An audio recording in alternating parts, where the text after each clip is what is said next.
Forum Borealis. Paradigm Expansion. Greetings from the north and welcome to a smashing three-part Forum Borealis program where we take on one of the most underreported yet greatest stories in modern times, with an underwhelming reception and abundance of criticism. So today we've invited on the essential spider behind this breakthrough, and unlike most of our shows, you will notice that we air multiple critical questions, and indeed, especially in part 3, flaunt all the relevant dirty laundry that I for one can fathom. At the same time, we examine every possible aspect of this bombshell and what lies behind, approaching it philosophically, existentially, practically, cynically, hopefully, and what have you. You know, when we started the forum, I intended never to have a classical UFO show. But the recent developments leave us no choice. Sure, we have covered the classified space program, which kind of brought us to this. But today, we will serve you our first pure examination of these anomalous aerial phenomenons in our Borealis style, and you'll take away from this, if nothing else, at least a much more informed perspective of the matter. The good sport of a guest I'm alluding to is none other than our regular Peter Levenda, the historian and investigative researcher and author who is behind Tom DeLonge and the current breaking news soft disclosure we're experiencing, which is what I'm referring to as today's topic. Mr. Levenda is a leading expert on the obscure, like Nazism, occultism, real-life conspiracy, etc. In the course of his more than 25 years of field research, he's journeyed to more than 40 countries and has lived in a few of them. He's headed a manufacturer company based in Malaysia and was a pioneer in successful trading with China. He has a master in religious studies and Asian studies and speaks a variety of languages, even some dead. Through his life, work and research, he's gained access to all sorts of fringe places, including archives, libraries, military installations, and classified government documents, obtaining primary sources and making new discoveries. He has visited Chinese prisons and military bases, Buddhist temples, Muslim boarding schools, Russian Orthodox monasteries, mosques around in Europe, United States and Asia, the Palestine Liberation Organization, several voodoo home forts, the former KGB headquarters in Moscow, to name some. He's interviewed Nazis, neo-Nazis, Klansmen, occultists, Satanists, intel officers and Islamic terrorists. He was detained at the notorious Colonia Dignidad, being held at gunpoint in Latin America, and celebrated with a state dinner in Beijing. As a teenager, he gate-crashed the funeral for assassinated Senator Robert Kennedy at St. Patrick's Cathedral in New York and led the procession out of the cathedral. He was a member of the same front organization, a renegade Ukrainian church in the Bronx that provided cover for suspected co-conspirators in the JFK assassination, David Ferry and Jack Martin. In addition, he was an auxiliary police officer for the NYPD, is a member of Mensa, the American Academy of Religion, the Norman Mailer Society, and T.E. Lawrence Society. His work has been praised by Jim Morse, Jim Hogan, Norman Mailer, Dick Russell, Whitley Strieber, Catherine Neville, Joseph Farrell, and many others. He's appeared in numerous television programs for the History Channel, Discovery Channel, National Geographic, TNT, etc., as well as magazines, radio shows, and podcasts. Check our website for his bio, full bibliography, and online links. Today, he tells all. No filter, no censorship, no pre-planned question. And part of this genuine conversation is also related to the book he co-authored with Tom DeLonge called Secret Machines Part 1, Gods, which is the first of the trilogy Gods, Man and War. So sit back and enjoy the ride.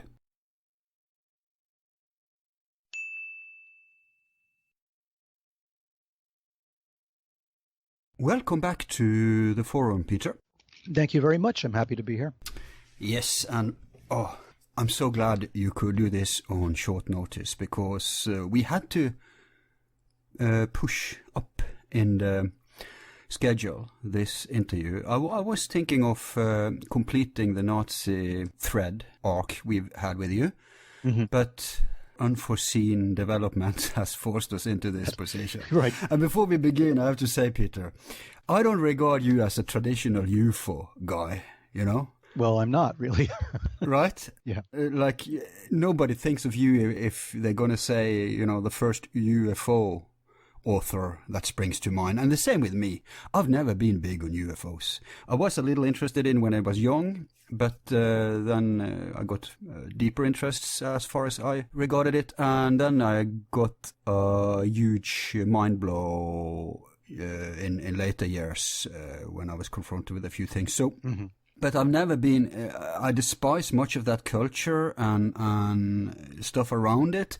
So it's pretty ironic that here we are, two guys who are not big on UFOs. Yeah. And we're going to now comment on this big hula hoop. Yeah. That's good. But I think maybe that's actually an advantage for both of us. No, I think it's a good thing. I mean, the idea of ufology in the minds of most people is, you know, tinfoil hats and people who are very credulous and they believe 10 impossible things before breakfast. And it's that kind of, that we have put them in that box. But when I wrote Sinister Forces, there's a lot of UFO material in that trilogy, but from the point of view that there were political connections and there were cultural connections that could not be overlooked. And I kept coming across and tripping over the UFO phenomenon in the course of writing this because there's so much documentation. There were so many different individuals involved with ufology who are also somehow involved with political assassinations and you know all sorts of other machinations. So I felt that I had to look into it. But you know, then I did this secret space thing in Amsterdam. And again, that was the approach I was taking. I got into ufology from a side door or from a back door maybe. And it was because of all these really weird people who were involved in it one way or the other. So yeah, and I think that's really the reason why I was sort of in the top 5 list or something of people to be involved with the Tom DeLonge project, because I had a bit more credibility. I wasn't promoting one of the standard narratives on this, right? You have different groups of people, they're pushing their own story. And I don't have a story on this. I just want to know what it is. I realize that it does exist because the evidence for it is overwhelming. So let's just let's calm down and look at this thing dispassionately and see how far can we go.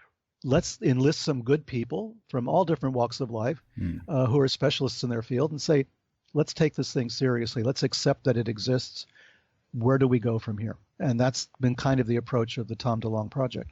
We're gonna go in depth into that as this unfolds. But I totally agree with you, and I usually say you can't avoid UFOs in today's discourse. It sneaks in everywhere. Yeah. And everything from entertainment to science, and it's true. It's the classified space fleet phenomenon that kind of forced the card also in our series. I was determined when I began not to have a pure, like a traditional UFO show, like 50% of Coast to Coast. Not because I'm against it, but precisely because it's not my forte. I think there's so many other stuff that's interesting, and it's already very covered. Sure. But I think and I'm not even a materialist bias on this, because I'm totally on board with other perspectives, like also Graham Hancock and right. more.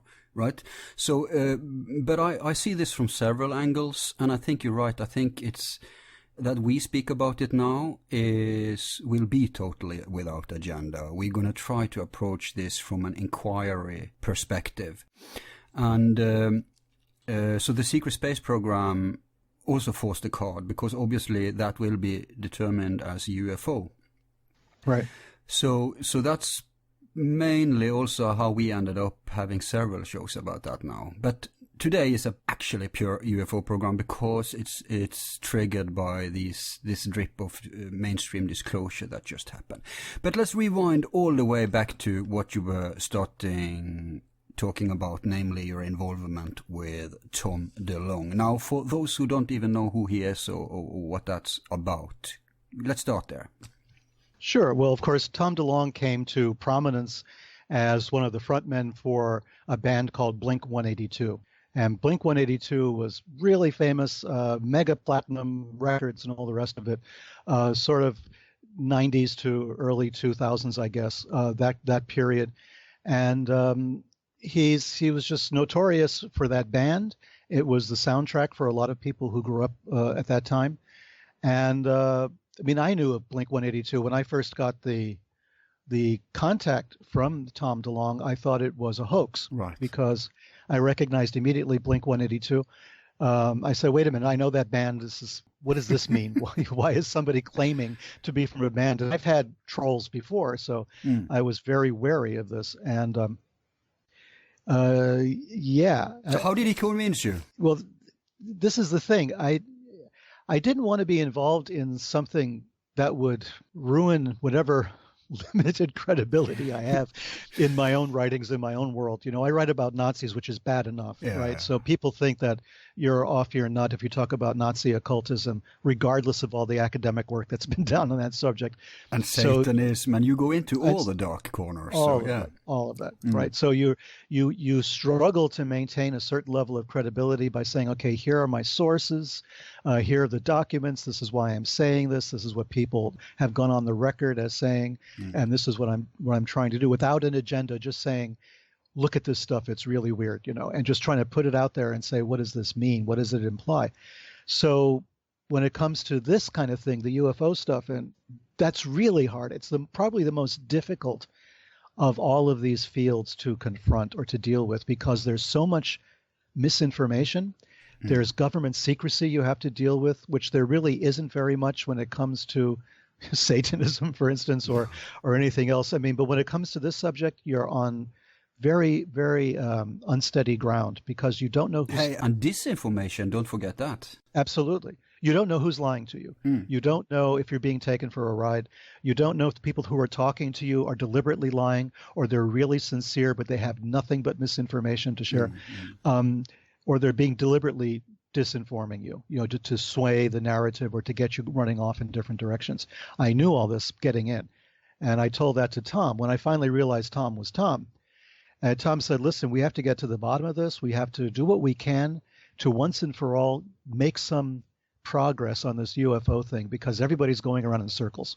You know, everybody is just repeating everybody else. There are no good sources except Project Blue Book or a handful of government documents. Past that, there's nothing. And all we're doing is running around in circles. Each side is blaming the other side for being disinformation agents and all the rest of it. And it's a mess. How do we solve this? And the only way to solve it is to scrap everything we think we know, start from a fresh page, and say, okay, there's a UFO phenomenon. What can people tell us about it? People in positions that people who would know.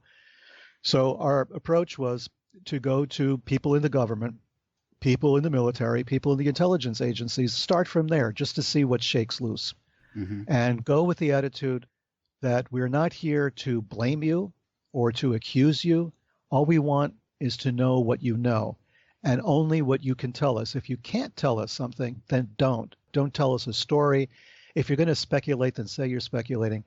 Otherwise, we want to cooperate. We want to understand what this is, because we feel at this time in our history and in the history of the globe, this is probably the best time to start talking about this in a realistic way. You know, take away all the nonsense and all the disinformation stuff, all the phony stories that came out about Roswell, one after the other, all the other stuff that people, the Richard Doty, Paul Benowitz material, which ruined the idea of government cooperation for a lot of people, because Richard Doty was an Air Force officer and he was sowing disinformation everywhere he went.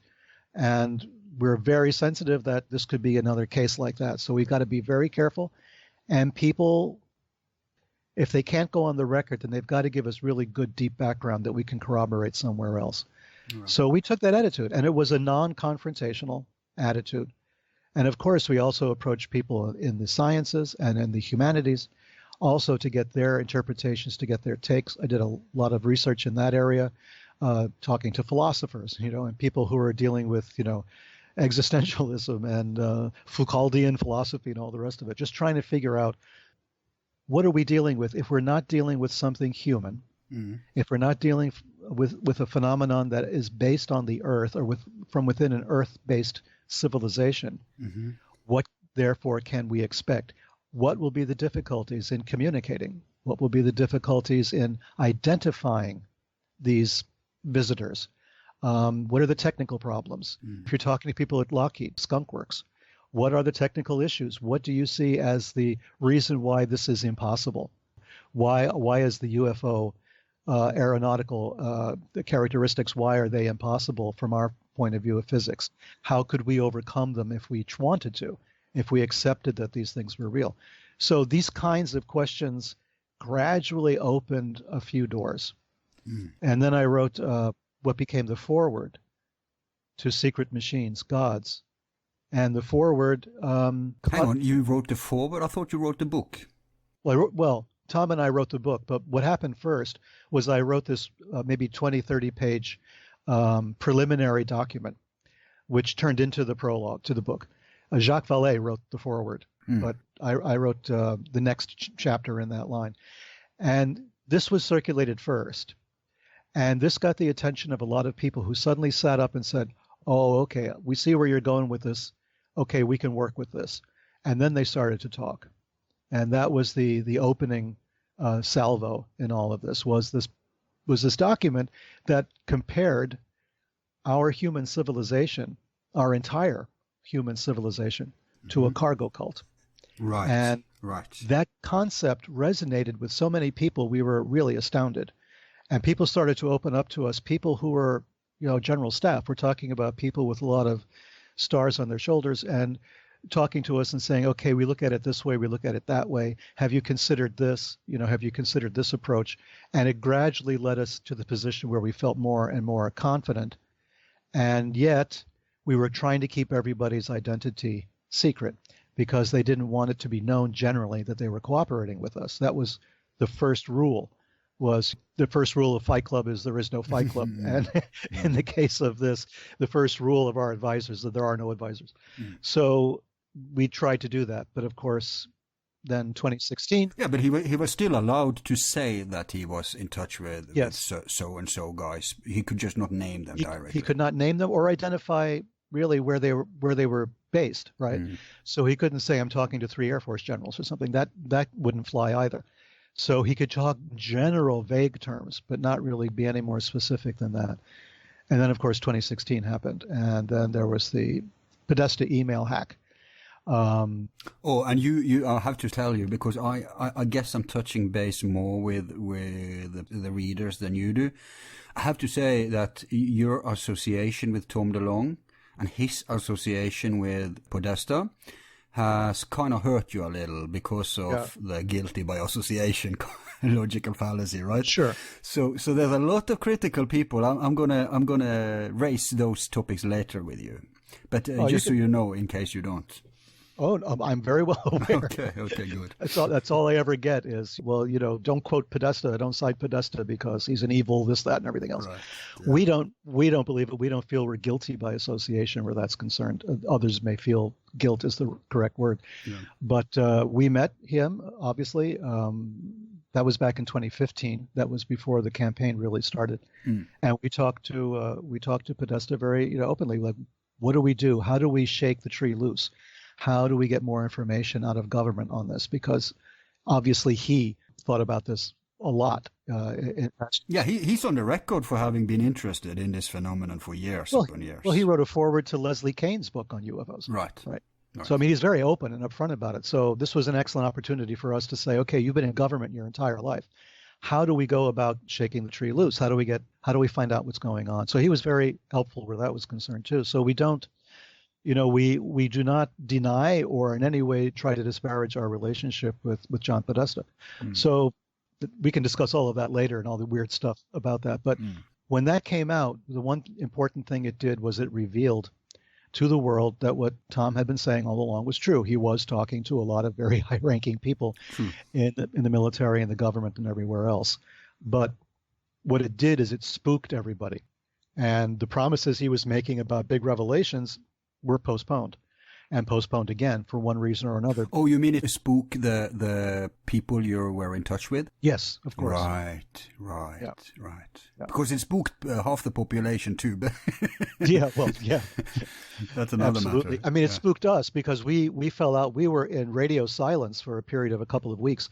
We did not communicate. We didn't know what was compromised. We had to change emails. We had to encrypt things. We had to do all kinds of crazy stuff just to make sure that we could have a conversation that wasn't going to be leaked by whoever was responsible for this. Yeah, this is a casualty of war, because I'm totally in favor of WikiLeaks, but I see how it's very unfortunate the timing here, because you didn't have sinister reasons to be. You were forced to communicate incommunicado with these people, and then you were kind of just casualty of war, like you were dragged into the. Yeah. Because if this revelation had happened earlier, it would have been better, because then it wouldn't have hurt this process you're talking about. Sure. So we have to kind of have two thoughts in the head at the same time.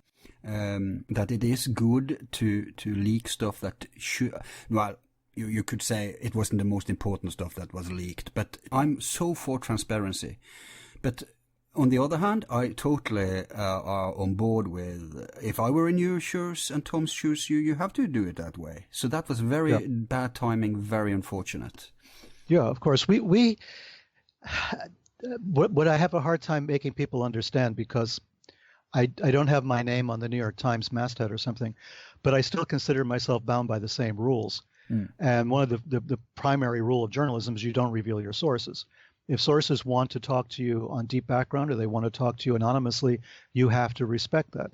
But once you start down that road, then people accuse you of covering up for someone else, right. or they accuse you of disinformation, or until they know your sources and until they know who they are, see their pictures, see their Facebook page, know their date of birth and blood type, they're not satisfied. And even then, they won't be satisfied. Yeah, but you can't blame them. Look at all the fake whistleblowers. I'll actually name one. In my view, you have Corey Goode as a typical example of a hoax. So because of these things, people have to be critical, right? And skeptical. Well, absolutely. And that you raise a very good point here, because Corey Goode is a good example. No pun intended.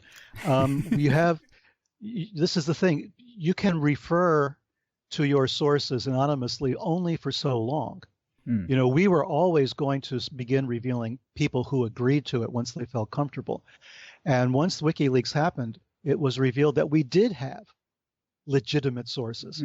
And now with the To the Stars Academy rollout that happened just a couple of months ago, now you see their names, their dates, places, it's all there. Yeah. I mean, you know who we're dealing with. There is no secrecy on that level. So if anybody wants to, complain about mysterious unnamed sources, that was true when we started. Right.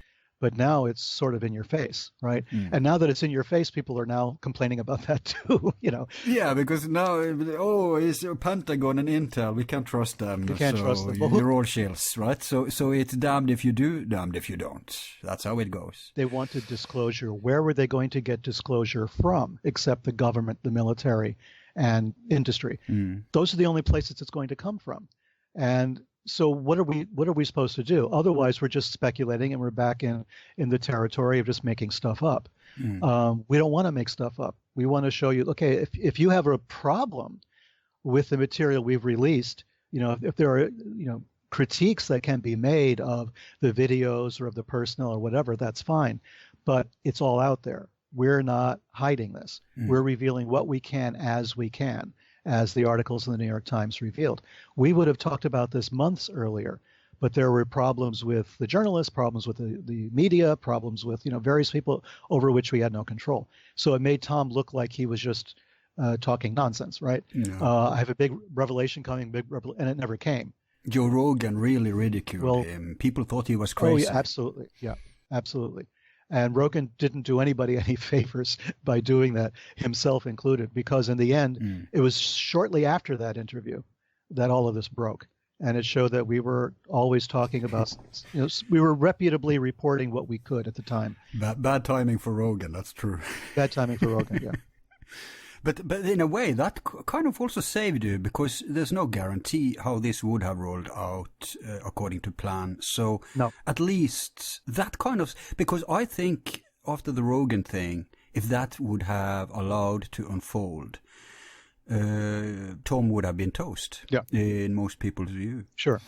And he's still in trouble, because there are some genuine criticism I'm going to raise with you later. But sure. I have taken some notes here from what you said. First, I want to spring to your defense, because you mentioned Jacques Vallée, and nobody is questioning his.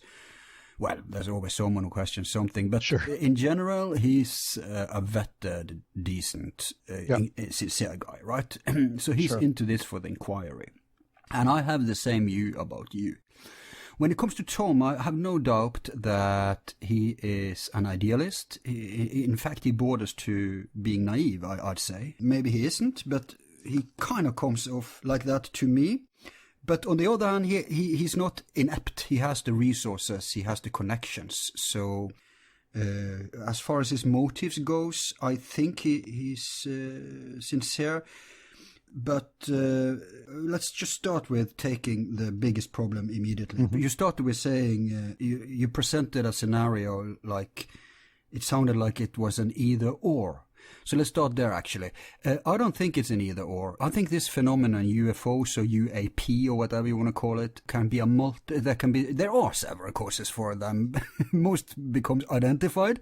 Right. But even for those who aren't identified, there can still be, and evidence points to that there can be multiple phenomena. So what's your approach to this either or kind of thing that you started with? Yeah. The either or, I think what you're referring to is either they are or they aren't. Either they are phenomena that are worthy of study, or there's something that we can dismiss scientifically. No. I was referring to, you said that if they are not human, then what are they? Right. Well, same idea. But can't they be both? Can't it be several main? No, that's the issue. That's what even the scientists that we've talked to and others who've gone on the record have suggested, that, I believe it was Chris Mellon, the former Undersecretary of Defense for Intelligence, who's part of our project, was asked, I think it was on CNN, someone asked him, couldn't these, he was talking about specifically aircraft carriers in the ocean and the UAPs showing up, or the UFOs showing up, and the pilots chasing them and all of this. And he was asked, well, couldn't that have been designed by human group, or maybe it was the Russians, or maybe it was just we ourselves testing a secret weapon?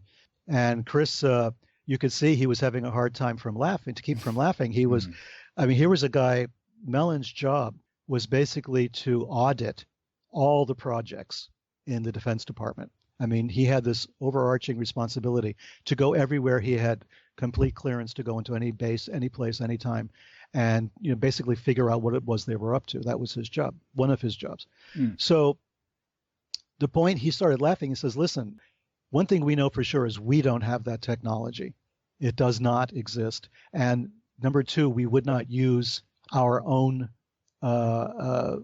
secret weapons against our own people. In other words, we wouldn't try to scare the hell out of our own fighters, maybe cause some deaths in the process. That's just not the way that we work. We secret test weapons. It's out at Area 51 or something. I'm putting words into his mouth, but you know what I mean. But did you believe him when he said that? Yeah. Did he come off as honest? He came off as quite credible, because I met Chris Mellon prior to all of this, and a few of the other people who were involved in the project, and they discussed things quite openly that they could discuss.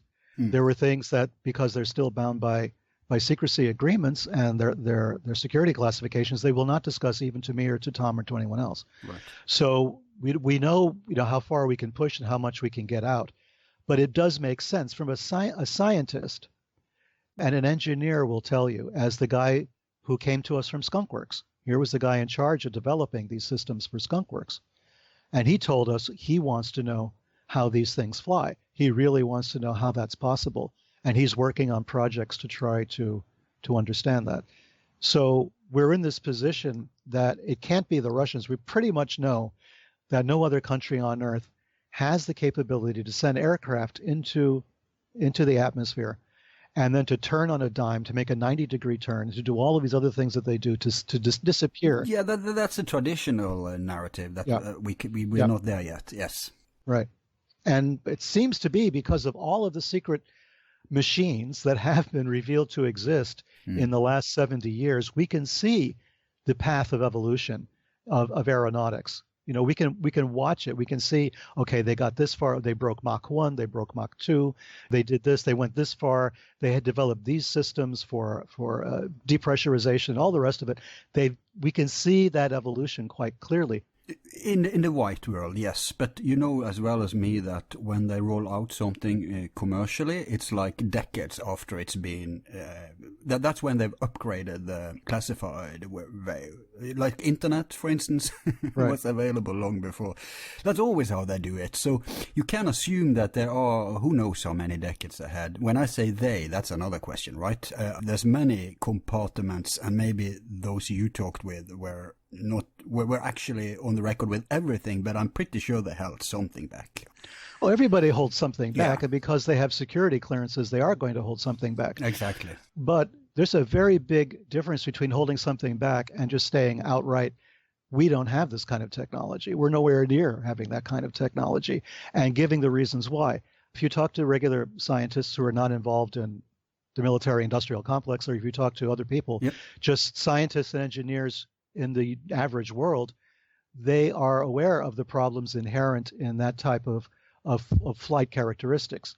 So if we've solved that problem, the problem of turning on a dime, making a 90-degree turn at full speed in midair, and then going straight up or straight across, that implies that we've solved a number of other issues prior to that, prior to getting to that point. And there's no indication that we have yet. So yes, you could say there's decades of black development, of covert secret weapons development, of which we're not aware. But then that's the problem, that we're stuck here saying, okay, now what do we talk about? You know, if we take that approach, it's like there's like, well, then that could explain anything. Yeah, that's true. So you have to relate to what can be accounted for. Yeah. So you have to relate to the kind of white. Sure. That's your approach. I mean, you're not even insider, so that makes totally sense. Right. But that's the approach we're taking, because there is so much in the white that can be brought to the table and say, look at this is what's going on. Yeah. And that's what we did with the videos and all the rest of it. We're pulling this stuff out and saying, okay, you know, we now acknowledge that this stuff exists and the government doesn't know what the hell to do about it. And this is what we're coming out with. This is why we're talking. This is why Luis Elizondo quit the Pentagon and sent his letter of resignation to Mattis saying, I can't deal with this anymore. You're hiding this from the people. And he walked out and said, we're going to look at this more seriously. Wow. He said that to Mattis. Wow. He said that to Mattis. Yeah. Inside. So, and then a week later, he's on the stage with us during that presentation. So these are whistleblowers. Where else can we go for a whistleblower than within deep in the military industrial complex? That's the only place you're going to get them. It's so true. These are actual whistleblowers, how it's defined, not anonymous people or people who you can't check the credentials for, like these fake whistleblowers. These are traditional These are what qualifies as whistleblowers. But still, there's many people, you know, who won't trust Intel and Pentagon people because what they say, once CIA, always CIA. So you will always have that problem. Well, but then where do you go? But where will you go then? Yeah, what? I see. Then you're stuck with the anonymous whistleblowers who talk telepathically to, you know, somebody else who's, you know, written a book or who has a DVD out. Good point. You got to draw the line somewhere, man, you know. Otherwise, you're stuck with tinfoil hats again. Yeah, that's true. But I just want to air it so we vent all aspects of this. And I'm ready to vent anytime. Cool. So but we're back to the issue, the main issue here. If you can trust Intel people, it would be nice if they could bring about some evidence to back up their claims, and in a way that actually has happened. We will not go there yet, but Tom did promise a lot of stuff. Yep. And I realize his project was sabotaged by the developments, but Like I mentioned to you before we went on, I just read an article on Vice. There's been many articles, but there was Vice who had an article on Motherboard called "How Accurate Were Tom DeLonge's Aliens Claims? An Investigation." I kind of like that. I don't like Vice too much, but I did like that article, and they could verify half of his claims, which is quite a feat in this area. Quite impressive. Mm-hmm. And the rest may be accounted for that stuff was sabotaged. But I suggest that we now go into your book before we go back to current affairs again. Okay. Because it's probably easier for people to understand your perspective if you can account for the actual background for the perspective you take here before we see it in light of what's happened. And the book, is it Secret Machines? Is that how you say it? Yes. Even though it's a K and not a C? Yeah, the K it's a long story, but yeah, it's secret, just the way it would normally be pronounced. Right. Secret Machines. Right. And yep. So, Secret Machines. Let's start with the obvious. Why a K and not a C? Well, that was Tom's idea from the very beginning, even before I spoke with him, before he even contacted me. His name for this project was going to be Secret Machines with a K. And that was to make it look a bit more street than something that was unapproachable. He didn't want it to be too obvious that we're talking about secrecy. He wanted to give people a different idea of what secret means.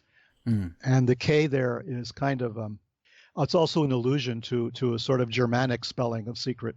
Oh, I thought it was ancient Egyptian. Okay. Mm. Well, you could say secret, and do a whole riff on Egyptian gods. But secret in this case had a lot of other connotations, and Tom is of the feeling that the Nazis might have been also involved in some way with trying. Okay, so he admits to that possibility. Oh, he admits to it. He admits to the possibility, and he's trying to find evidence to support it if there is evidence. And since I wrote 3 books on Nazis, it seemed like I was the guy to go to on this. And I'm pretty well aware of the Horton brothers, and I'm aware of the whole Joseph Farrell issues with the Bell and with General Klemper, and all of this stuff going on, and the factories in Czechoslovakia, all this stuff that we talk about in Zero Point Gravity, for instance, that you learn about in that text. All of these things come together, and they kind of lead you in the direction of that maybe the Nazis had access to some kind of advanced form of technology, either through accident or design, that they came up with alternate source of energy or an alternate source of propulsion. And that led me down the rabbit hole of trying to trace back all of the U-boats that were at sea after Germany surrendered, and the kind of cargo they were carrying, where they were going, where the crews were headed, and all the rest of it. And of course, the entire Antarctica scenario as well. So what about Kammler and Schauberger? Yeah, well, Kammler, of course, disappeared. So we don't know what happened to Kammler. And that right away is kind of a red flag to me. He was obviously a very well known, very important guy, responsible for moving Peenemünde down to Nordhausen, responsible for getting that whole thing up in remarkably record time, digging all these tunnels under the mountains and moving the entire, Messerschmitt operation in there, and everything else was just an incredible feat of administration. And then at the very end, he's there with Werner von Braun and with, everybody else. All the usual suspects, yeah. Yeah, and saying, I'll be right back, boys, and then disappearing forever. Did he disappear to the west or to the east, right? Or the south, if you ask me. Or the south. Did he go into, did he cut a deal with the Soviets? Did he cut a deal, like you say, with the south? Possibly he wound up in North Africa, where the Germans had a very strong, rocket program at the end of the war, in the 1950s. Or Patagonia. Patagonia. So you've got all these possibilities. You have the Horton brothers who were actually trying to build a saucer. They had designs for it, which were then later picked up by Avrocar and places like that, where they were trying to develop some kind of a flying disc. When I was a kid, I had a model of that. I had one of these plastic models of the Avrocar. That was one of those famous, do-it-yourself plastic kits. So, this was something that was well known to us in the 1950s, this whole idea of building this flying saucer. So I traced all that. I traced the Horton brothers, and I found that one of the brothers wound up in Argentina working for Perón. There was a kind of a atomic energy plant that was in Argentina, close to the border of Chile, that was being developed, to try to find alternate sources of energy. All this stuff existed. Yeah. What was his name again? The chap who headed the project. He was a Nazi belt scientist. Joseph writes extensively about him. I forget his name off the top of my head, but yeah. We all know who it is. Yeah. So you have all of that stuff is going on, right? So we know that's going on. We know that the Germans were shipping uranium to Japan at the end of the war when they saw that their war was over. Yeah. They were shipping engineers, they were shipping physical engineers, drawings, documents, prototypes of bombs, and a lot of uranium. And a nuclear scientist on board. Yeah, right. Which we seized off the coast of, I think, Newfoundland at the end of the war. And that was when we still did not have the bomb. Right. We were still struggling with making the bomb work. We captured this submarine. It is believed, because there were eyewitnesses to the fact, that Oppenheimer boarded that submarine and inspected the uranium, inspected the diagrams and everything else, and went back to Los Alamos, and bingo, we have a bomb. So it's possible the Germans had solved some problems or had taken such a different approach that it opened up Oppenheimer's eyes to another possibility. Yeah. And therefore, we had the atomic bomb when we did, because in May of 1945, we did not have the bomb. We were nowhere close to having the bomb. But suddenly, by June and July, we had it. So there are these stories that were around, and Tom has entertained the possibility that maybe there was a German consortium somewhere. The problem with this is that it takes so much industrial material to do the kind of prototyping work and the building work and everything else. You need special metals, you need a big shop, you need the raw materials, you need a supply chain to do this. And of course, you need the personnel operating under complete secrecy. All of these things together, can we state with any kind of certainty that there was such a German program in place? It's really hard to do because of all the requirements they would need. However, that's the first critique of this, and that's the critique I've heard from a lot of people, and it's a valid one. Anybody who's worked in manufacturing, as I have, knows that you have so many different moving parts. That's really hard. Look at the Manhattan Project. Right. So many different factories and people and thousands of personnel scattered all over the country, all working on different aspects of the problem. True. You would need the same thing. So, but there's a counter argument, and that is that we know, and it was covered in the Congress of the United States officially in the congressional record. We know for a certainty that before the war ended, Germany expatriated a lot of their technicians, a lot of their technology, money, everything else all around the world. There were hundreds and hundreds of corporations set up around the world as branches of their German counterparts. So the Germans could get all this stuff out of the way before the Allies came in and seized it. So there was basically a German infrastructure, not necessarily a Nazi infrastructure, right? But there was a German infrastructure, a network globally in place when the war ended. So that could have contributed to this, and they could have been able to accomplish this, the development of a secret weapon, with a great deal of secrecy, without a lot of transparency. Yeah. They would have been able to do this pretty covertly, at least for a short period of time, until their network started getting rolled up. And not many of them were rolled up. There were networks in Asia, in South America, even in the United States, in North America. So there were. Let's not forget. Yeah, let's not forget the obvious contribution to this, and that is that huge multinational cartels were German loyal and even Nazi loyal. Sure. And they had they are still the biggest corporations out there today. And we know that most of this stuff, even NASA stuff, has gone private. It's been compartmentalized, it's been privatized, it's been corporation takeover. Mm-hmm. And that's just the same model the Nazi used right before the end of the war. And these big corporations in many industries are all the time doing covert stuff. Not necessarily sinister, but that too. So that would be a contribution too, if the leaders of these multinational corporations were on board or in touch with each other in some sort of network. then that could be a contributing factor, don't you think? Well, it certainly could be, because some of the corporations that you mentioned might have been pro-Nazi, leaning Nazi, pro-German in one way or another, and they would never have come under scrutiny by the intelligence services. We never would have looked at them because they were American, or they were French, or they were English, or whatever. So they would have been above scrutiny. It's only the Nazis that we were chasing, the actual guys who wore the uniforms. But the corporate executives were simply not bothered, because I don't mean of the German companies. The German companies were looked at. They were broken apart in some cases.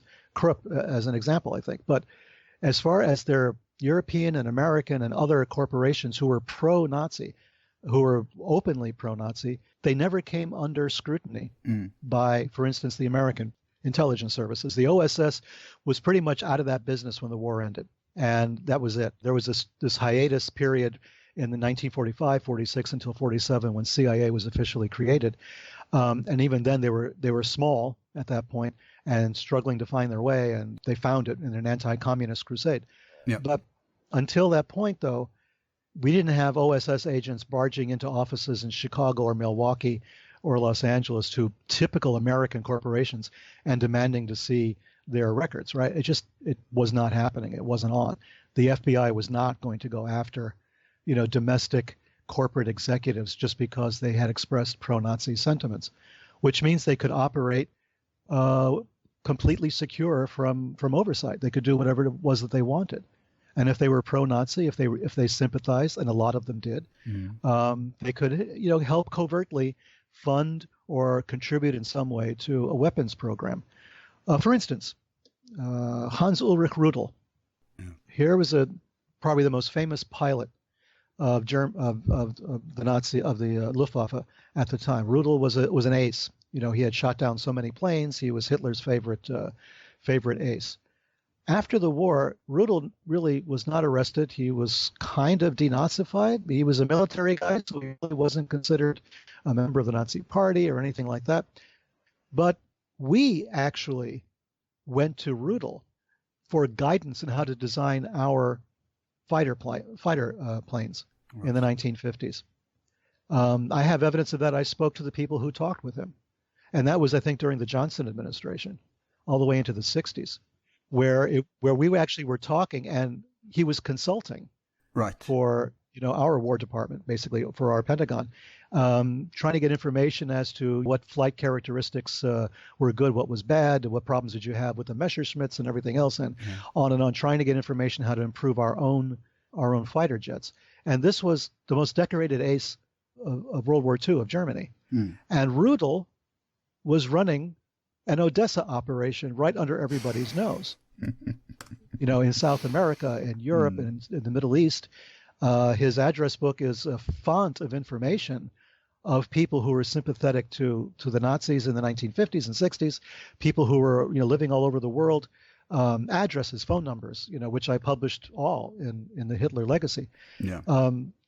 So here was a guy right away that we know of, just the tip of an iceberg. Here's somebody that we know cooperating with our government, our military. I don't say that he contributed designs. He was not an engineer. He was a pilot. But he could contribute very good, anecdotal information as to how the planes work, what their strengths and weaknesses were, and what he would have liked to see in a fighter plane. And he was just some guy, as far as we were concerned. They all liked him because this was Hans Ulrich Rudel, who's a pilot. He's one of ours. The flight guys stick together, and he was one of ours, and we liked him. But at the same time, he's running ops in Latin America. And he showed up in Chile and Colonia Dignidad. He was, he knew all the players. He knew the players in the United States. He knew the neo-Nazi groups in the United States. I mean, he knew everybody. Yes. He's a good example to use. Because from this example, we can surmise two facts. One, if even he, kind of low level in a way, could have this double role, then it goes for all of them. Sure. And you've pointed out, and I want to show with you detailing this post-war, how your books about this. So we go back to that in detail. But you pointed out how almost none of them were regretful. No. Which means that they kept the loyalties. But you kind of went a little too quick past the German corporations, because although you got a good point for the Western Nazi sympathizers, you know that chemical, big pharma, lots of industries the Nazis were ahead of, and what they did was that they just changed headquarters before the end of the war, 30s and the 40s, and so that maybe the German counterpart were taken, but there wasn't much there.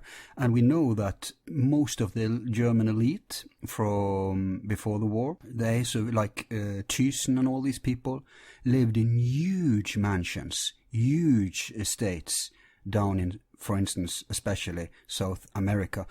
So this upper class thing, they didn't go anywhere. They contributed to the development of the corporation, the globalization and all that, and they didn't even have to pay to. I know they cut up the IG Farben. Yeah.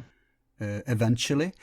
Right. So that's an example. But Merck, Monsanto, all these huge corporations are still, many of them were involved in, as you know, in the concentration camps. I wouldn't go too easy on the German corporations in these perspectives. They could. I didn't realize I was, but I interpreted it like that. No. Okay. But what I said was, there was this famous document that everybody claims was spurious, called the Maison Rouge meeting, which took place in France, in occupied France, German occupied France, where there was a meeting of all these high-ranking German industrialists with the SS, and the SS is telling them, get your stuff out of town, get as much of it as possible overseas. We don't want the Allies to come in and seize all this. Now, that document has been questioned, it's been criticized a lot, but our own congressional record, and I think I give all that information in the Hitler Legacy. Our own congressional record, I mean, it's on the record. They went and said there are hundreds and hundreds and hundreds of these corporations that were started by Germany, by Nazi Germany. I mean, they were expatriated during the Nazi period all over the world, and the congressmen were going nuts over this. They're saying this is like an entire fifth column, and it exists all over the world. So you've got German corporations in Latin America, in Egypt, in North Africa, all over the place. And to make matters worse, there was a huge amount of currency and liquid assets in Swiss banks and other banks, even in New York, all around the world, that was used to finance whatever they had to finance. When they had to put a stopgap measure, if someone's running out of funds, they can easily move funds from one account to another and keep these things going. Yeah. So we had. And the gold, the Nazi gold. And the gold, well, certainly. I mean, the gold is notorious. I mean, the gold is almost legendary and iconic, but it's actually quite true. The gold that we've traced seems to be even more gold than people thought could exist on the planet, from the amount of gold that the Nazis had in their possession, which they moved around the world. And of course, they moved a lot of gold into South America, but also into Asia. As I recounted, 40 tons of gold left Portugal to the Bank of Lisbon, and 40 tons of that went to Macau, which was a Portuguese colony, of course, at the time. 20 tons of that gold went into China, and the other 20 tons of gold went into Indonesia. And that's just what we were able to find out of 40 tons of gold, but that documentation is quite secure, and the provenance is well known. It was reported in the New York Times and other places. We know that there was enormous shipments of gold all over the world. What was that going to finance? You ask yourself, cui bono, right? Who benefits from all this gold being moved around? Who has access to those accounts? Who can draw on that gold? That was the important question, and that kind of got lost in the 1950s. When things started to fall apart because of communism, and there was Korea, and there was Vietnam, and all the rest of it, people stopped looking. But there was an enormous amount of gold that is unaccounted for, that's just traveled all over the world. And some of it wound up in banks in New York City. In First National Bank, for instance, in their vaults, they had Nazi gold with the Reichsbank symbols on it. I mean, all of this stuff wound up everywhere. Who owns that gold? Well, that became a major scandal in Asia for a while, because it was understood that Hitler's banker, Hjalmar Schacht, wound up in Indonesia shortly after Sukarno took over, after the revolution that got rid of the Dutch, and advised Sukarno on how he should handle the money, how he should handle this gold. And Sukarno set up something called the Revolutionary Fund. And the Revolutionary Fund was designed to be a competitor with the World Bank and the IMF. Wow. And of course, we were not going to let that happen, right? No, no. So Sukarno did not last very long, but where did the money wind up? And why was Hjalmar shocked, the Nazi banker, advising Sukarno on anything? So you think it was rolled into the Anglo-American economic system? Oh, I think so, sure. Shocked, and his contemporaries and the contacts that he had were in banking, and bankers basically don't recognize boundaries, national borders. No. They are globalists. They don't care about any of that. They just want to make sure the money is safe. So shocked was part of that. So, great. Now, let's, we've covered much of this already with you, and we're going to cover more when we can have a total program on this based upon your last Nazi book. But let's rewind even further, because you know about Stephen Greer, right? Sure. In a way, I look at Tom DeLonge and Stephen Greer as two polar opposites when it comes to hypothesis. One side says that, oh no, this is Stephen Greer. Oh no, all these quote-unquote aliens are really good guys. They're here for our benefit or then pose no harm. But it's the bad guys in our system. Shoot first, ask after, who is to blame here. And that also goes for all the bad stuff that is associated with encounters. And in a way, that's a tempting argument, not just because the religious connotations around that, but also because there are some circumstantial evidence you could point to. Because, one, if they have machines and they can defend themselves, obviously they're advanced, and if they had bad intentions by now, I mean, how long do you need to do bad stuff, right? Yeah. So in a way, you could kind of go for that scenario, and I won't even mention criticism of that goes to that they are doing it covertly, which is much smarter than overtly. Right. Yeah. But that's the one pole, right? And then comes along Tom DeLonge and introduces a totally opposite pole. Namely, although you're saying that he's open for several scenarios, he's kind of been associated with this approach that you also took with the insiders, that, come on, if you trust us and open up to us, if we show you that we have some trust in you and we're going to give you a chance to speak out, and you're actually heroes and you get no credit because you've been fighting covertly against these are bad guys. And it's kind of back to the Cold War mentality, only it's now the aliens that are the commies. Sure. So you have those polarities here. And I think there's a case to be made for both, and I want to hear the case for both before I make, because I'm like you, I want to inquire, I want to find out, and I don't entirely go, I can see weaknesses with both poles. So let's start then with the approach that you actually do. Some people have called it demons, and that casts us straight back to the Gnostics. Right, sure. So could we take it from there? Sure. Let's bring it back even further than the Gnostics. In the book that I wrote with Tom, Secret Machines, Gods, this is a book that's focused almost completely on the religious aspect of this phenomenon. Right. If you want to call it religious or spiritual or otherworldly or however you want to call it. But we take a different approach. I think we take a different approach. I've been criticized that book just is warmed over Eric von Daniken or Zecharia Sitchin or something, and that's most emphatically not true from the perspective that we're taking or the approach we're taking.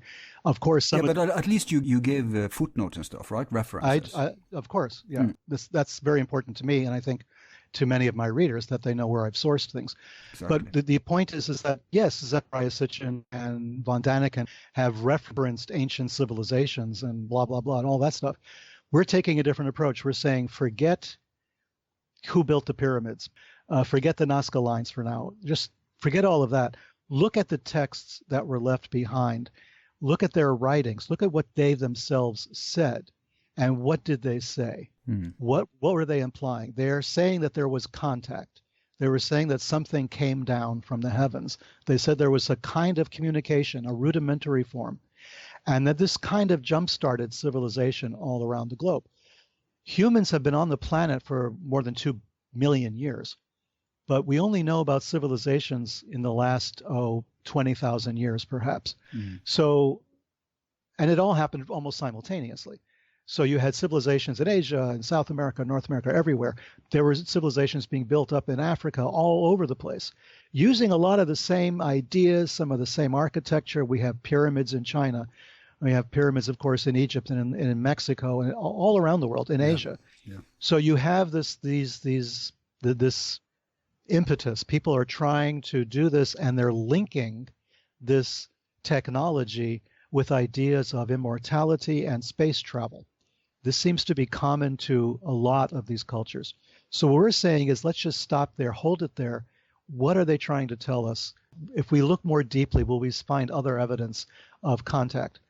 So this goes beyond gods, demons, angels, and anything else. These can be projections of humans onto something that they're trying desperately to understand. Yeah, like a cargo cult, right? Exactly, which is why we start off the story with the cargo cult. This is like a cargo cult, and from our perspective, from my perspective especially, it's not just religion that's a cargo cult, it's our science and technology as well. Because our science and technology is geared towards these double ideas of immortality and space travel. We are geared towards this. We're looking up, we're trying to get off planet. No matter what science we're involved in, that seems to be the unspoken thing, the unspoken gestalt behind all of this. Is this, we're not really that interested in preserving the planet, have you noticed? It's not a question of, sitting there and saying, how can we make the planet safer for ourselves and our children? We're not. We're developing rockets. We're developing machines. We're developing a high-speed internet and all sorts of artificial intelligence, weapons, cyborgs, robots, androids. This whole thing is geared towards space travel. And my feeling is that back in the times of ancient Egypt, or in the times of ancient Sumer, or any of the ancient civilizations, religion and science were not two separate boxes. No, they weren't. It was all the same thing. It was one thing. It was one approach to reality, one approach to this contact. We've broken it into little pieces in the last few hundred years. Good point. Especially since Newton.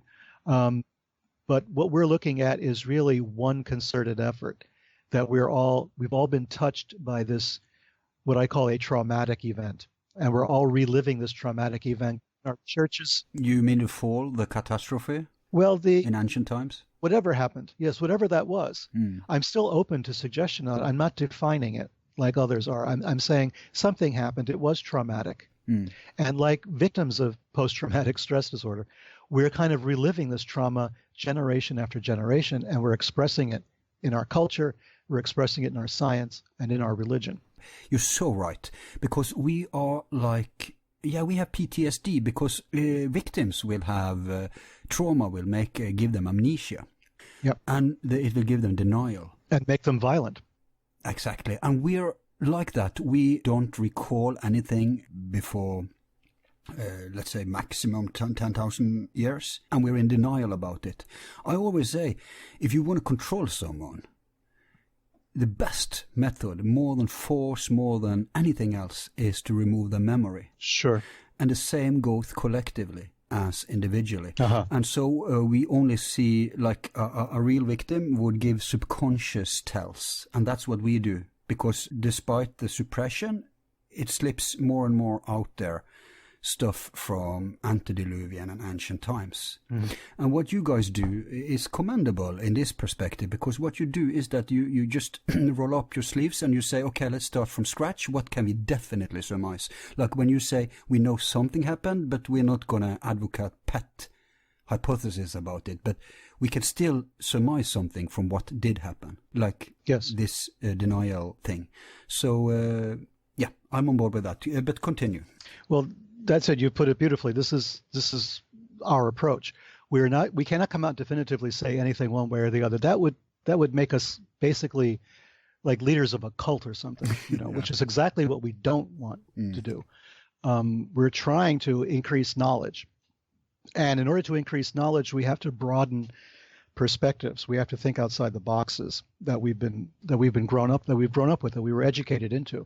So we have to sort of stretch the limits of the way we know things and try to find out other ways of knowing that are still amenable to process. They're still amenable to scientific method, let's say, to a certain degree. So what we want to do is just take it honestly, take it seriously. We don't. Yes, the visitors, whatever they are, this phenomenon may represent a threat. We have to be aware of that. We have to do what we can to protect ourselves against the possibility of that. Anything less will be kind of foolish, in my estimation. That doesn't mean we have to go and shoot them down. That doesn't mean we have to act aggressively, but we do have to understand how these things work, how these machines work. We have no idea why they're here. We cannot have any idea what their intentions might be. Anybody who says that we know what their intentions are, we know absolutely, has to be lying.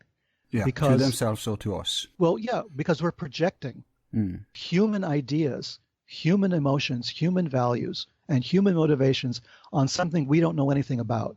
We're doing exactly what the ancients did, only we do it with our current paradigm. Exactly.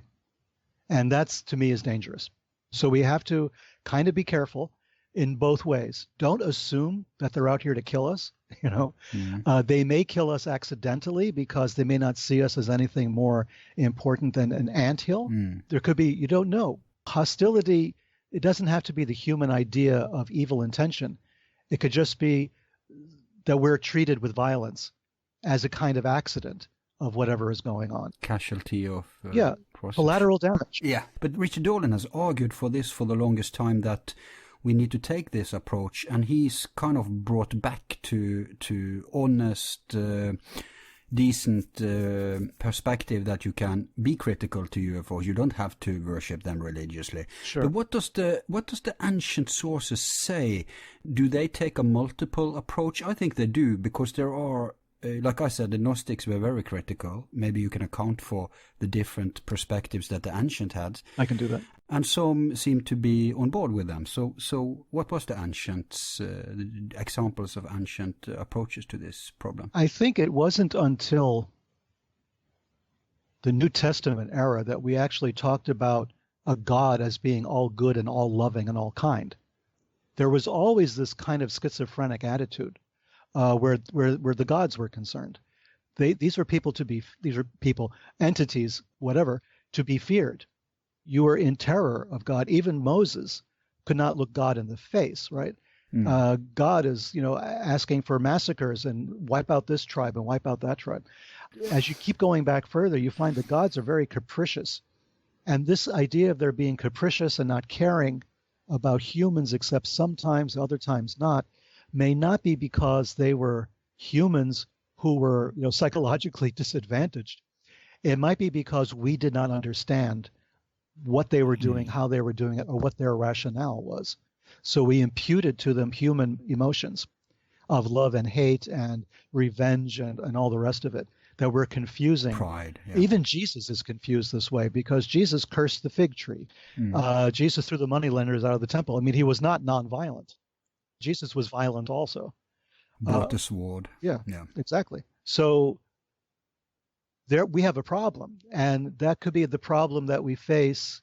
If I may be so bold as I hesitate to criticize people by name. I don't think it's fair, but in the case of the Greer Gestalt, the Greer narrative, we have yet to find a God figure in any mythology, in any religion around the world, that is just a center of peace and kindness and sweetness and light. There just aren't any. At least there's aspects of that deity that will be destructive. There always are. Otherwise, why would we obey if the God was just, like mom? I mean, it's some sweet, old lady baking cookies. If that's God, then what's the point? So God has to be this parent figure for us, right? Somebody's going to slap us if we're wrong and then praise us if we're nice. So we're imputing all of these human ideas and human qualities onto these machines. And to me, but now you're bogged down into the big, timeless question of evil. You're walking straight into that philosophical problem. Yeah, right. Because we have conflated evil with a spiritual concept.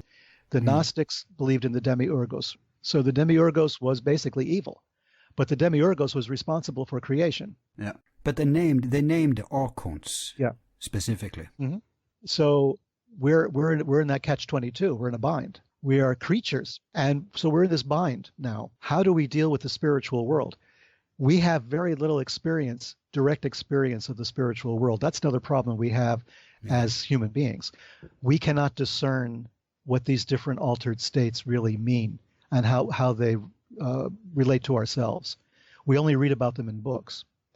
So we try to make sense of the texts and balance them one against the other, and we're more confused than ever. The problem of evil and the problem of spirituality in general is such a deep problem that it can only be experienced directly. And what people are telling you in books or leaders or gurus or wherever else, it's blind men and the elephant, basically, all talking about one aspect of this thing, but never giving you the complete picture. And we thought that by getting a multidisciplinary approach to at least this one phenomenon, the UFO phenomenon, getting all the blind men in the same room with the elephant, that we will compare notes and come out with a pretty good picture of the elephant. We realize everyone's going to have a different perspective on it. Everyone's going to have a different idea. But maybe if we can put them all together without having an agenda, without saying I'm right and you're wrong, just bringing this information together, bringing it not just from the sciences, but from the humanities as well, because the humanities may have the key to this more than the sciences. Science fiction may have the key to this. People like Arthur C. Clarke, Philip Dick, and people like that may have understood this phenomenon better than we realize, have some of the keys to understanding it, to opening up the dialogue in specific ways that we can begin to appreciate it. So if we can do this, then we may get to the answer to the age-old problem of evil. Evil may be a word that we use indiscriminately because we don't quite know what it is. If a hurricane comes along and destroys your house, do we characterize that as evil? The effect on us is the same as if somebody came and burned our house down, right? True, but even in religions there is distinctions, like they say, well, it's the force of destruction, it's Kali, it has to happen, right? Eventually, yeah, something destructive. And if you take that position, then you have to redefine evil. You have to fine tune that concept, finer and finer and finer, until it almost doesn't mean anything to the conscious brain. No, but at least we can say evil has to do with intention. Yeah. If I accidentally step on an ant, that's destruction by accident. But if I intentionally step on their heel, that's quote unquote evil. I'm not trying to reduce the complexity here. No, but to the ant, but I'm just saying, to the ant, it's the same thing. Exactly. And if we are the ants here, and if someone intentionally want to at least interfere with us, we're kind of in a position where we're obliged to take a stance against that. Sure.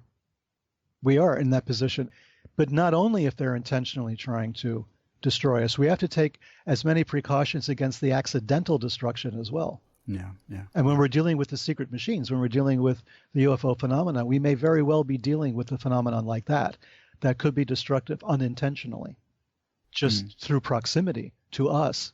As many experiencers have claimed, proximity to a UFO that's landed, for instance, there's all sorts of stories about people experiencing radioactive kinds of burns or other, harmful effects on their body. Whether those things are true or provable or not, it's in the mindset of people looking at the UFO phenomenon. We're thinking, is this a potential source of harm? Am I going to get sick from this? Or is it going to cause some other kind of psychological damage, maybe?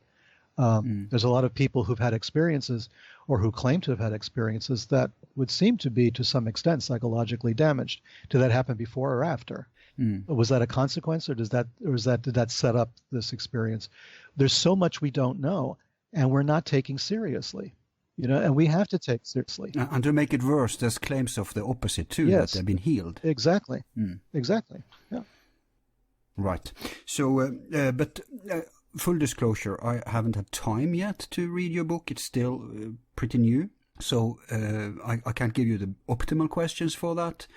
But I imagine you take on a narrative where you argue that machines have been around pre-human industrialization, right? Well, I don't go quite so far just to say it that way. I say that machines, for instance, I quote a famous Egyptologist who says that the Great Pyramid of Giza is a resurrection machine.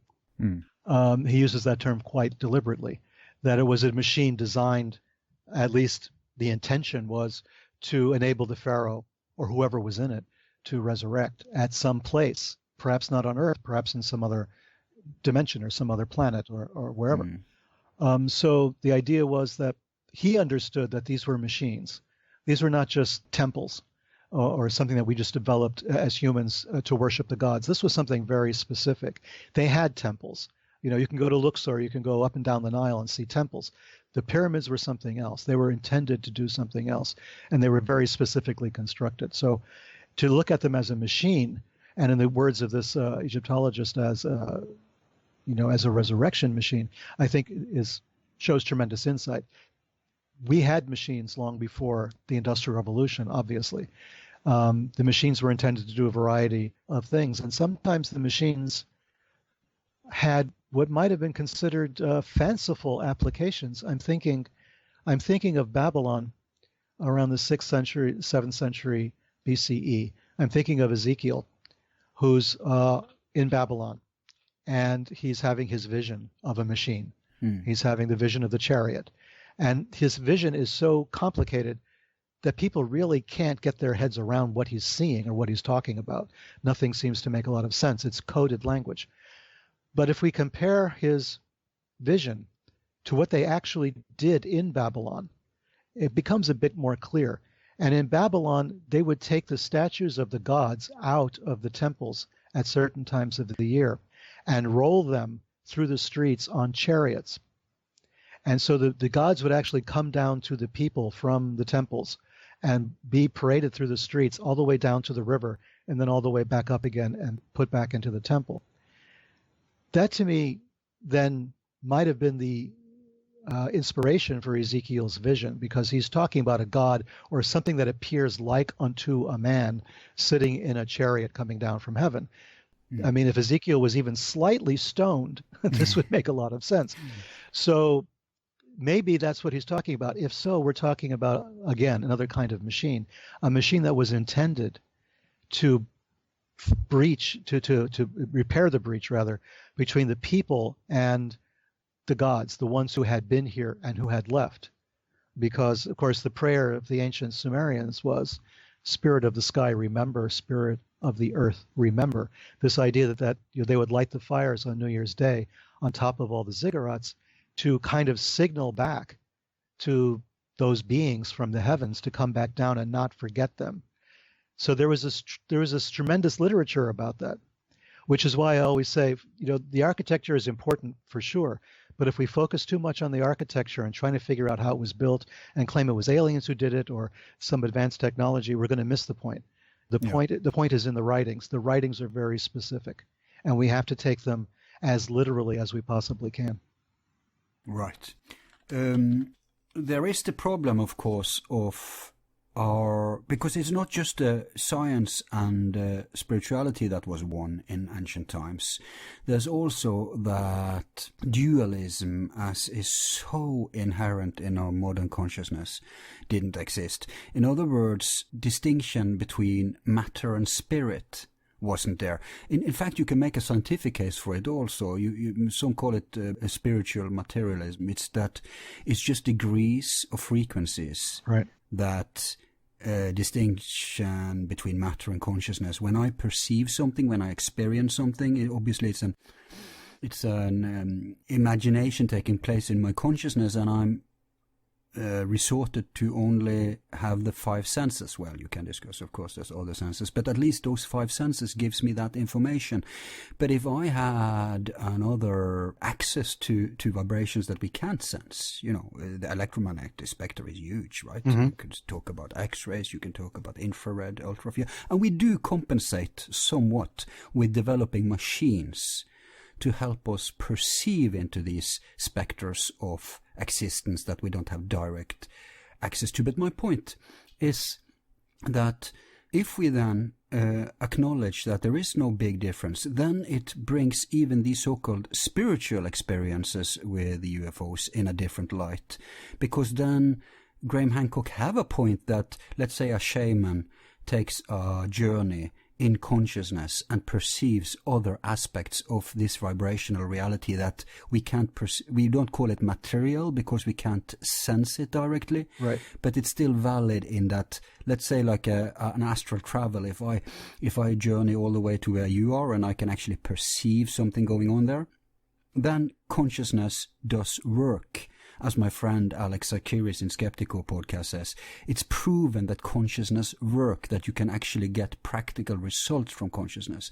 So this, do you understand what I'm getting at? That sure, the distinction is weaker than you would think from a dualist perspective. No, of course. Do you touch this? I do in Secret Machines. I go into even specifically shamanism and, various cultures around the world, how they approach this idea of ascending on a tree or a ladder or something, going up to the heavens and coming back down. I even talk about Jacob wrestling with the angel, and seeing the ladder and the angels coming up and down. The idea that this is a consciousness field that we're talking about, where we have to include the consciousness studies in this. And I do that in the second book of this trilogy that I'm working on with Tom, talks about the consciousness aspect of it specifically.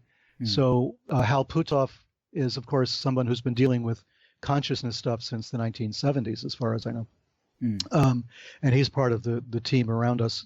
But aside from that, aside from the remote viewing experiments and all the rest of it, the idea that consciousness is not, it's not a secretion of the body the way some people will say it is, right? That it exists kind of outside the body in a sense. And that the idea of a shaman perhaps making these contacts, because the shaman goes to the heavens and comes back down. That's his function, or her function, is to go to the heavens and bring back sacred knowledge and bring back the spells that are needed to cure diseases and all the rest of it. So there is this connection between traveling to the heavens and sacred knowledge and the assistance of the gods to help humans. This idea exists, but you have to go up there. You have to be the one that climbs the rope ladder, that climbs the snake, that climbs whatever it is to get to the heavens, to get the information and bring it down. So there's kind of an onus is on us to go and find out what this is and to make that journey, whether we do it collectively or as individuals, but that journey still has to be undertaken. So your point about spirituality in the body, there's a very good selection of essays, and I've forgotten for the moment the name of the book, but it will come to me, on Haitian voodoo. And the idea that the gods, or not just the gods, but people, the soul of an individual person is transcorporeal, that there are multiple spiritual types of souls within a given identity, and that these can leave and make room for the gods during the transpossession of the Loa during the rituals. But it's not a mechanistic dualistic point of view. It's not, well, my spirit left, another spirit came in. It's more complicated than that. And the voodoo understanding of the relationship between body and spirit and soul and all of this is quite complex. Sounds like they're talking about the resonance principle. You could say so, yeah. In a sense it is. They may disagree, but in a sense, from my perspective, there's a lot of similarity. So you have two angels, which are the grosser parts of your spiritual components, the little good angel and the big good angel. The big good angel leaves the body to make room for the spirit of the Loa to enter you and to possess you during the trance. So these two, the little angel still remains there, but the big angel has gone according to their system.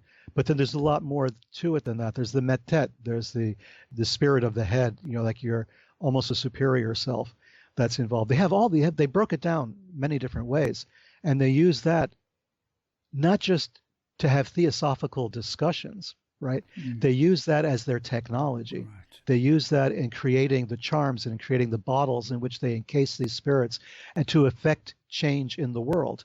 This technology is integral to understanding how to operate their magical practices. It's all integrated. It's still a science and technology mixed. And I find that fascinating. It's true. If I levitate by means of machines, technology machines, matter, or if I levitate by means of something else I manipulate reality with directly through my consciousness, the end result is the same. I'm still levitating. Right. The forces are still responding. Yeah. Sure. Exactly. Right. So it is a technology. Well, it is, as far as I'm concerned. I mean, I've been taking this position for 20, 30 years now, that I'm interested in the technology of religion, the technology of spirituality. The dogma does not interest me really in the least. What I'm interested in are the practices. How do you do this? How does one get from this place to the next place?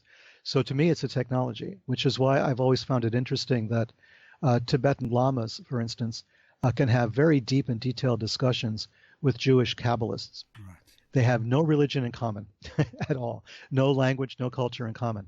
But they do meet on the one issue of, when you meditate, how does it happen this way? And do you experience this? And does this happen? They compare notes. And this is the technology that interests me, because I think it's at the root of understanding the UFO phenomenon. If we don't have that knowledge, we don't have it yet. We don't understand how our consciousness works. And I think that might be the key to understanding how the phenomenon works.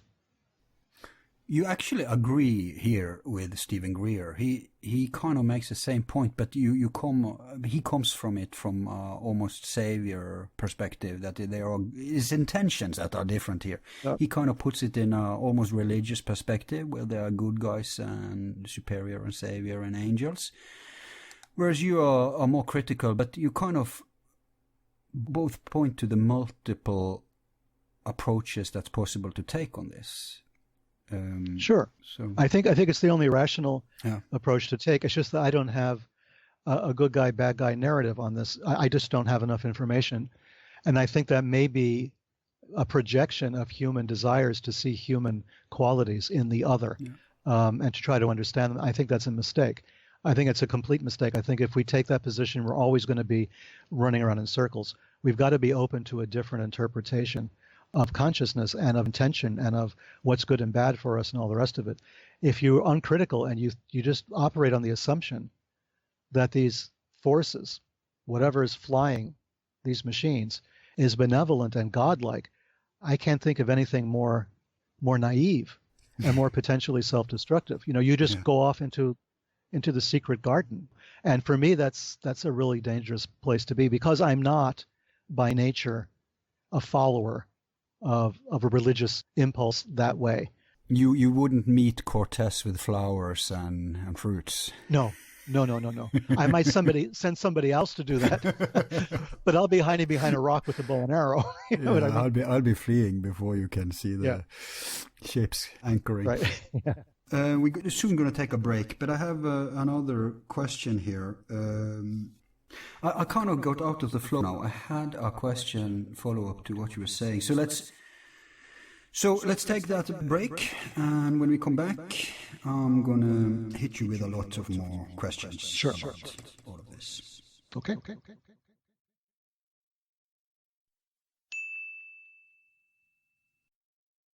All of our files are free and will remain free.